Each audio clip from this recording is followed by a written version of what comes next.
Hello, friends. Welcome to this week's Mystic Moment.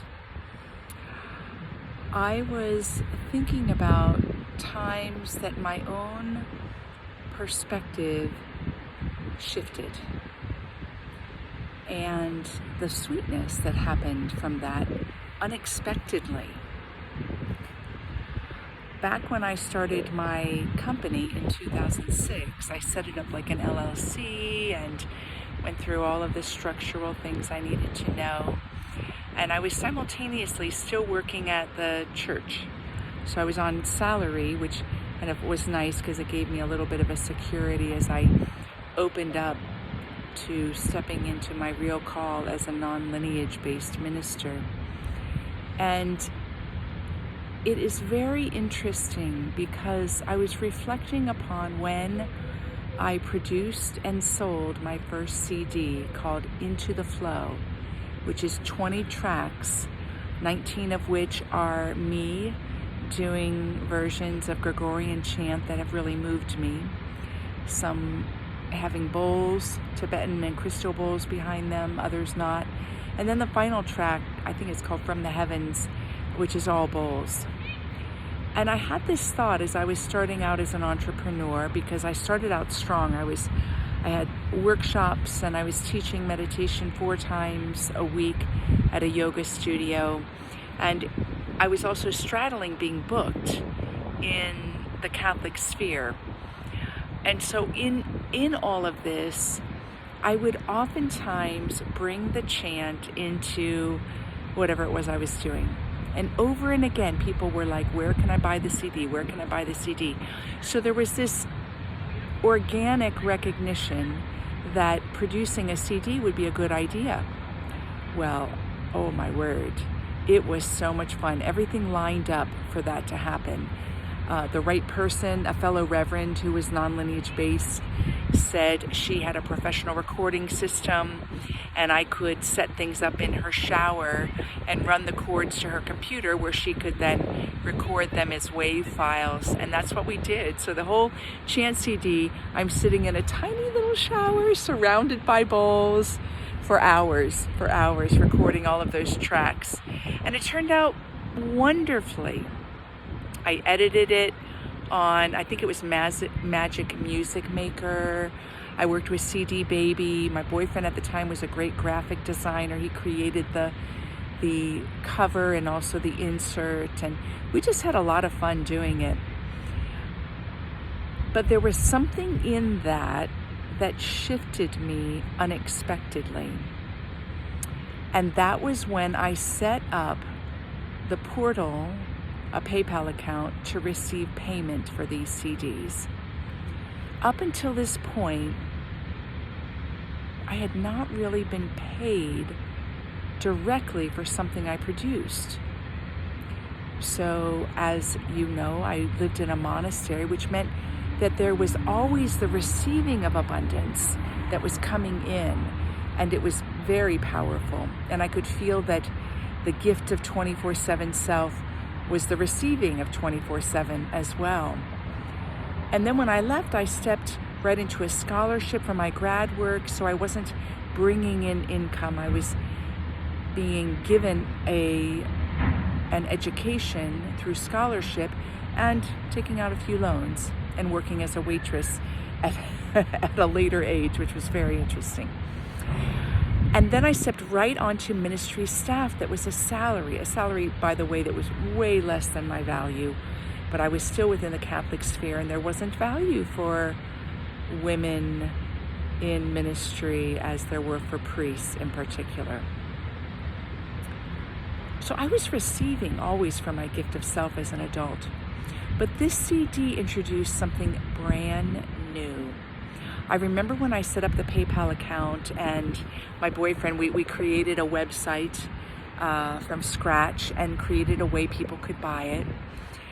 And I remember feeling like I had no idea how money was going to come to me. It was like being in a foreign land. It was insane how intense it was. And I wouldn't have thought that because I always felt like I was really open to receiving. But there was something in me that was like, I've never heard of, like, this feels completely new. So new that, when you do something that's completely out of your comfort zone and then you're rewarded for it and you're almost humbled and flabbergasted. I remember when sales of that CD started coming in, I couldn't believe it. I was looking, and it was only $15, but it would come in through PayPal. And here there was like money coming directly to me.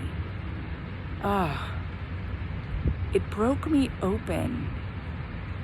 In fact, I had set things up that I would be a speaker at a few churches, and the CDs would be there as Christmas gifts, because I think I launched in late November, early December. And I made back my entire production cost within 4 weeks, which is itself pretty phenomenal. But what is striking me as I reflect on this is that we are constantly impelled by unconscious beliefs. And they don't necessarily even need to be blocks. They just could be unfamiliar areas within ourselves. Unconscious mechanisms that can close us down to, or open us up to, or even leave us in a neutral field. So here I had an unconscious experience of never having money come to me for my gifts as a spiritual person, leader, teacher, facilitator. I'd never had it come to me directly. It would come in a salary, it would come in the form of food and lodging as a monastic, but to have it in my hands as money, and it made me giddy. And I was just amazed, like, why is this making me giddy? This is only like, $30 a day, and it's money. It's just a different form of energy coming to me. But it let me know that there was something within me that had not ever had that direct experience, that for who and what I was on an essence level, that I would actually receive money. Money.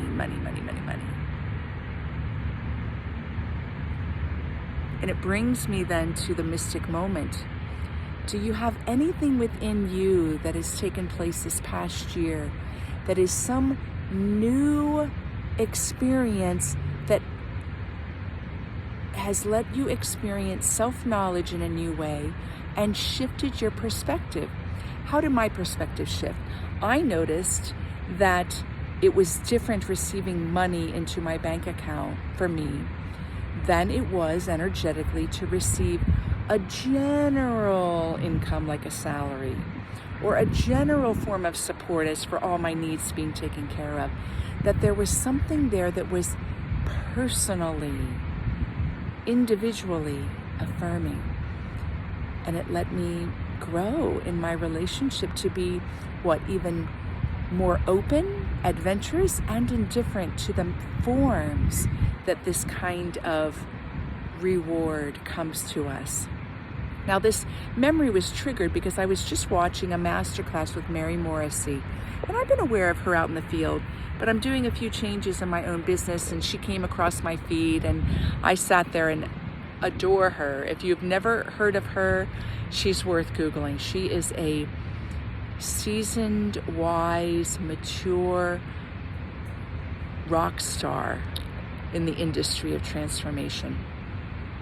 Anyway, I'm watching this masterclass, and she tells one of her pain points, which is a big thing, right? When you're going to sell yourself or sell something or be out there offering a product on any level. And she went to a weekend, I think it was, to learn from somebody that promised to help everyone create abundance. And he came out onto the stage. This is such a great story. He came out onto the stage and he introduced himself, said hello, and then he pulled out his wallet and he took out all the money that was in his wallet, or some of it, but it was a lot of bills. And he held it up to everybody and he said, money, money, money, money. I love money. I love money. I love money. And he started kissing the bills. He started kissing the bills. Well, after he did this little show, he put it back in his wallet, put his wallet back in his pocket. And he said, take a minute. Did you judge me? And he listed a number of thoughts. Did you judge me to not be spiritual? Did you see that I was showing too much love to something that's superficial? And he rattled off all of these possible judgments, of which Mary Morrissey said she was guilty of all of them. She shared how she was making those judgments, and then when he said them, she said it was like he just read right into my soul. He read right into my mind and my heart. So her attention was captured. He said, picture this. What if I came out on stage and I brought my grandson? And I said, here's my grandson. And then I started kissing him and say, I love my grandson. I love him, I love him, I love him, I love him. How would you feel? And is it different than how you felt when I kissed money? The point being that he wanted to make is that money is a symbol of freedom. He wasn't making money a god. He wasn't saying money was the only thing you should focus on. He was offering a due respect to something that he had that allowed him the freedom to live his fullest potential in life. One of many things. But he focused on money because we have so many mixed, unconscious beliefs around money. And in that, her perspective shifted by the experience.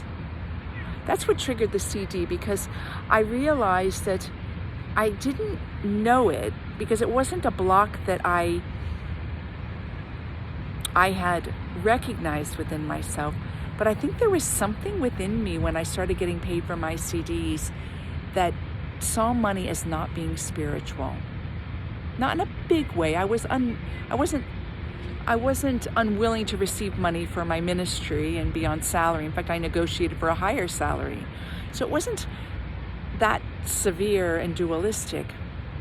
But there was something in me energetically that was very different in the experience of receiving in other ways, to actually receive people putting money into my hands. Like, I went to one event and I had all the CDs out, and I must have sold 100 CDs at that event. And it just floored me. And people were giving me money, and most people just gave me a 20 and didn't even ask for change. It was such a unreal experience. How can you both recognize any experiences that you've had that have shifted your experience in relation to something that has made something that was unreal more real?